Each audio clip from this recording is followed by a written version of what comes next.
ഒരേ നാണയത്തിന്റെ മറ്റേ വശം രണ്ടുപേരും തമ്മിൽ സന്ധിയിലാണ്. അണ്ണനും തമ്പിയും, ഡൽഹിയിലെ അണ്ണനും തിരുവനന്തപുരത്തെ തമ്പിയും സന്ധിയിലാണ്. എന്നോട് മാധ്യമപ്രവർത്തകർ ചോദിച്ചു, എന്താ BJPയും CPMും തമ്മിലുള്ള അവിഹിത ബന്ധത്തിന്റെ തെളിവ്? ഞാൻ ചോദിച്ചു, കൂടുതൽ തെളിവ് വേണോ? 38 പ്രാവശ്യമാണ് SNC ലാവ്ലിൻ കേസ് സുപ്രീം കോടതി മാറ്റിവെച്ചു. 38. CBI കൊടുക്കുന്ന കേസാ പിണറായി വിജയനെതിരെ.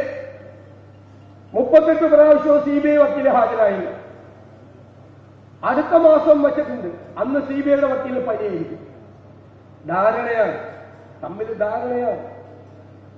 എവിടെ സ്വർണ്ണക്കള്ളക്കടത്ത് കേസും ലൈഫ് മിഷൻ കോഴ കേസും?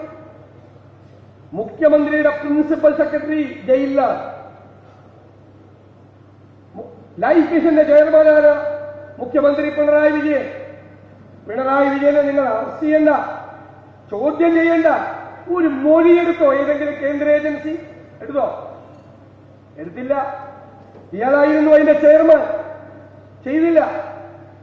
എവിടെ? കരുവന്നൂരിലെ ED അന്വേഷണം എവിടെ പോയി? CPM നേതാക്കന്മാരെ വിളിച്ചു വരുത്തി ED പല നേതാക്കന്മാരുടെയും അക്കൗണ്ടിലേക്ക് ആ ബാങ്ക് കൊള്ളയടിച്ച പണമുണ്ട്, അത് കാണിച്ചു കൊടുത്തു. അവര് സ്ഥലം മേടിച്ചിരിക്കുന്നു, സോഴ്സില്ല, അഴിമതിയാണ്, പക്ഷെ അറസ്റ്റ് ചെയ്യില്ല, പേടിപ്പിച്ചു വിട്ടിരിക്കുകയാണ്. കേരളത്തിലെ മുഖ്യമന്ത്രി അടക്കമുള്ള മാസപ്പടി എവിടെ പോയി അന്വേഷണം? എവിടെ പോയി അന്വേഷണം? അന്വേഷണം കാണാൻ ഒരു നോട്ടീസ് പോലും കൊടുക്കുന്നില്ല. എന്തായിരുന്നു മലപ്പുറം കത്തി വടിവാൾ ഇപ്പൊ ചെയ്തു കളയും എന്നൊക്കെ പറഞ്ഞ് ബഹളം ഉണ്ടാക്കിയിട്ട് എവിടെ പോയി? പിന്നെ പിണറായി വിജയൻ ഒരു കാര്യം, ഇങ്ങോട്ട് സഹായിച്ചാൽ അങ്ങോട്ട് സഹായിക്കും. ഇങ്ങോട്ട് സഹായിച്ചപ്പോൾ കൊടകര കുഴൽക്കൊല കേസിൽ ആ BJP സംസ്ഥാന പ്രസിഡന്റ് സുരേന്ദ്രന് ഒന്ന് ചോദ്യം പോലും ചെയ്തില്ല, പ്രതി പോലും ആക്കിയില്ല, വെറുതെ വിട്ട്. എല്ലാ തെളിവും ഉണ്ടായിരുന്നു. ഇങ്ങോട്ട് സഹായിച്ചാൽ അങ്ങോട്ട് സഹായിക്കും. അപ്പൊ നമ്മൾ നേരത്തെ ഇതുവരെ പറഞ്ഞിരുന്നത് അന്തർധാര അന്തർധാര.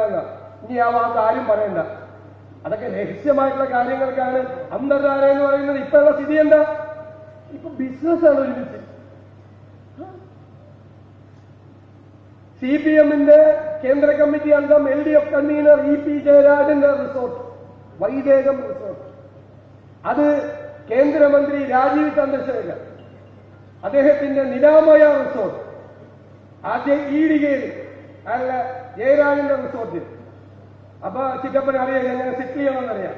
ചിറ്റപ്പനോട് സെറ്റിൽ ചെയ്തപ്പോ കേന്ദ്രമന്ത്രിയുടെ റിസോർട്ടും ഈ റിസോർട്ടും കൂടി ഒരുമിച്ച് ബിസിനസ് കോൺട്രാക്റ്റായി.